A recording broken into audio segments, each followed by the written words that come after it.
بسم الله الرحمن الرحيم waxaan rabnaa halkaan meediyaha Soomaaliya iyo Puntland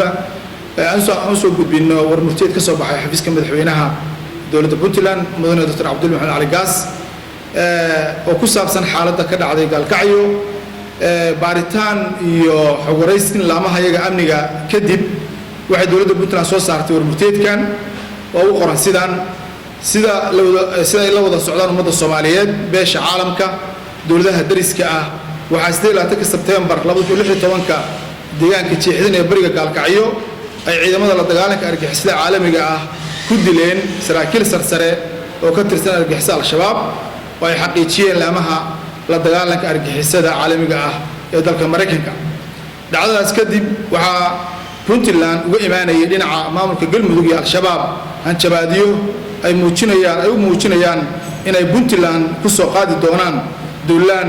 ay uga argudanayaan xubnihii ka tirsanaa shirwadayaasha al-shabaab ee lagu laayay deegaanka Jeexdin ee bariga Gaalkacyo sidoo kale waxa ka soo baxay xafiiska madaxweynaha maamulka galmudug mudane Guuleed waraaqo isburinaya oo muujinaya xiriirka iyo isku milanka ka dhaxeeya laamaha amniga galmudug iyo kuwa argagixisada al-shabaab hanjabaadahaas isdaba joogga ah kadib waxa saaka 7 Oktoobar 2016 7 subaxnimo lagu soo qaaday duulaan shacabka Puntland ee ku dhaqan degmada Gaalkacyo duulaankaas oo la doonayay in loogu argudo xubnihii ka tirsanaa argagixisada al-shabaab ee lagu laayay deegaanka Jeexdin waxa uu duulaankaas saaka sababay khasaare isku jira naf iyo maal soo gaaray shacabka Puntland haddaba dawladda Puntland waxay cadeynaysaa inay si buuxda u difaacayso dalkeeda iyo dalkeeda duulaanka ay ku soo qaadeen argagixisada al-shabaab iyo isbahaysiga galmudug oo ay doonayaan inay uga argudaan argagixisadii lagu laayay Jeexdin